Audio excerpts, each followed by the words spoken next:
अरे मीरा जल्दी करो ना, देर हो रही है। बस भाभी आ गई, ज़रा चप्पल पहन लूँ। जल्दी आ जा, नहीं तो तेरे भैया गुस्सा करेंगे। आ गई। भाभी आज साइकिल पर पीछे मैं बैठूंगी। अच्छा दादी अम्मा, तो फिर मैं कहाँ बैठूंगी? भाभी आप आगे बैठ जाओ ना, जैसे मैं बैठती हूँ।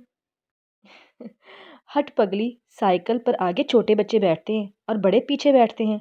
ये कहानी है मीरा और उसकी भाभी निरमा की।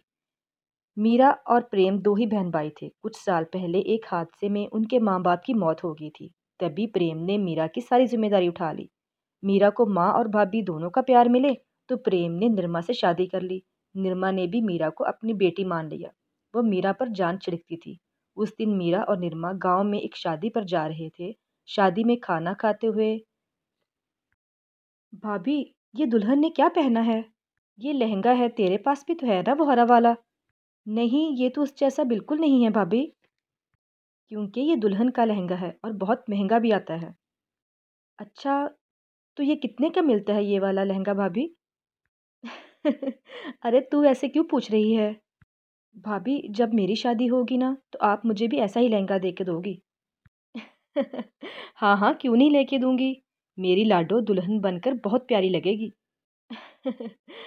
कितनी अच्छी हो भाभी आप। इसी बात पर मैं आपके लिए एक और रसगुल्ला लेकर आती हूँ।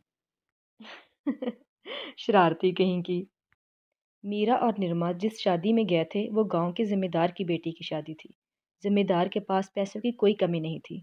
इसलिए जमींदार ने अपनी बेटी के लिए शहर से बहुत महंगा लहंगा मंगवाया। पर यह बात छोटी मीरा को कहाँ समझ आती। लेकिन निर्मा के दिमाग में ये बात घर कर गई थी। घर लौटते हुए साइकिल के आगे बैठी मीरा अपने भाई के साथ ढेर सारी बातें कर रही थी।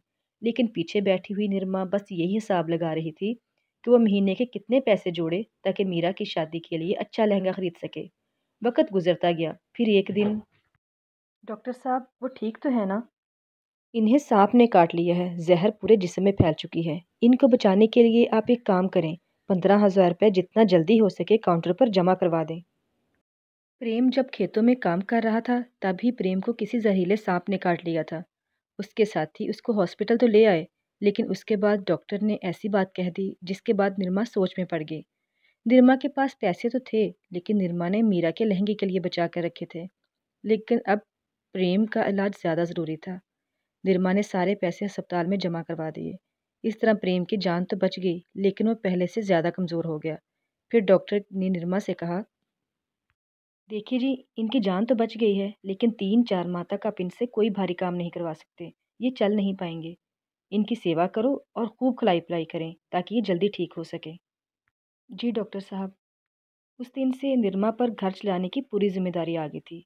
लेकिन अच्छी बात यह थी कि मीरा जवान थी और वो घर संभालती, जबकि निरमा ने बाहर फैक्ट्री में काम शुरू कर दिया। तभी एक दिन घर लौटते हुए निरमा को रास्ते में एक बहुत बड़ी दर्जी की दुकान दिखी, जिसके बाहर बहुत खूबसूरत लहंगे लटके हुए थे। निरमा जानती थी कि वो बहुत महंगे लहंगे हैं, वो नहीं खरीद पाएगी। तभी उसने कुछ सोचा। जी आइए, क्या खरीदना है आपने? नहीं नहीं सेठ जी, मुझे कुछ खरीदना नहीं है, मुझे काम चाहिए था। ओह! अच्छा, वैसे मेरे पास यहाँ एक मशीन खाली तो है। क्या आपको सिलाई का काम आता है? सेठ जी, मुझे सिलाई का काम आता तो नहीं है, पर सच में मैं बहुत मेहनत करूँगी, जल्दी से जल्दी काम सीख लूँगी। चाहे आप मुझे पैसे ना देना, लेकिन एक अच्छा लहंगा बनाना ज़रूर सिखा दीजिएगा। निरमा की आंखों में सच्चाई देखकर सेठ जी ने उसे काम पर रख लिया। अगले ही दिन निरमा दुकान के काबल दर्जियों से काम सीखना शुरू कर दिया और साथ में ही दुकान की साफ सफाई भी शुरू कर देती थी। उसकी मेहनत देखकर सेठ जी बहुत खुश हुए थे। फिर ठीक 1 महीने बाद, "आ, भाई निर्मा, कुछ सीखा तुमने? आज तुम्हें पूरा 1 महीना हो गया है यहाँ आए हुए।" "जी सेठ जी, देखिए ये मैंने सिला है।" निर्मा के हाथों में एक बहुत ही प्यारा लहंगा था। उस लहंगे को देखकर सेठ जी बहुत खुश हुए थे और फिर सोचकर बोले, निर्मा वैसे तो ये बहुत अच्छा बना है, मगर अगर इसमें तुम कुछ कढ़ाई कम कर देती तो इससे ये होता कि हम इसको ज़रा सस्ता बेच लेते और दूसरा तुम्हारी मेहनत भी कम लगती और दूसरी बात ये है कि डिज़ाइन भी ज़रा खिल कर आता। जी आइंदा ख्याल करूँगी। ये लो तुम्हारी पहली तनख्वाह और तुम ऐसे ही मेहनत करती रहो। इतना कहकर सेठ ने निरमा के हाथों में 10,000 रुपये रख दिए, जिसकी निरमा को बिल्कुल उम्मीद नहीं थी।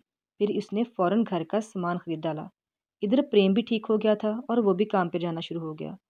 और इसी तरह वक़्त गुज़रता गया। फिर इसी दौरान निरमा की शादी भी तय हो गई और वो जानती थी कि उसका भाई और भाभी बहुत मेहनत से और मुश्किल से घर का खर्च चला रहे हैं।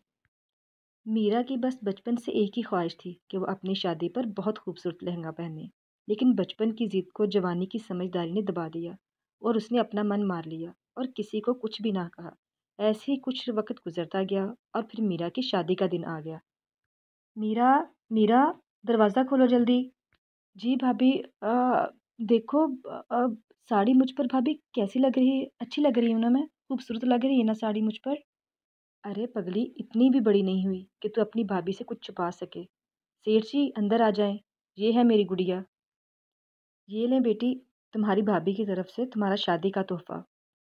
मीरा ने वो तोहफा खोल कर देखा तो उसमें बहुत ही खूबसूरत लहंगा था और मीरा कुछ ना कह सकी। वो बस अपनी भाभी की तरफ देखकर रोई जा रही थी। और फिर, तुम्हें पता है बेटी, तुम अपनी शादी पर एक खूबसूरत लहंगा पहन सको, इसके लिए तुम्हारी भाभी ने मेरी दुकान पर काम शुरू कर दिया और दिन रात सिलाई का काम सीखा। फिर हर रोज़ थोड़ा थोड़ा करके ये लहंगा तुम्हारे लिए अपने हाथों से बनाया। पर सेठ जी, आपके बिना ये मुमकिन ना होता। अरे मैंने तो सिर्फ तुम्हें कपड़ा दिया, लेकिन तुमने अपना सब कुछ दे दिया। और ये लहंगा बहुत अनमोल है। मुझे नहीं लगता कि इस गांव में कभी किसी दुल्हन ने इतना महंगा लहंगा पहना होगा। नहीं सेठ जी, इतना महंगा लहंगा किसी ने भी नहीं पहना होगा इस गाँव में, क्योंकि किसी के पास इतना प्यार करने वाली भाभी जो नहीं है। भाभी।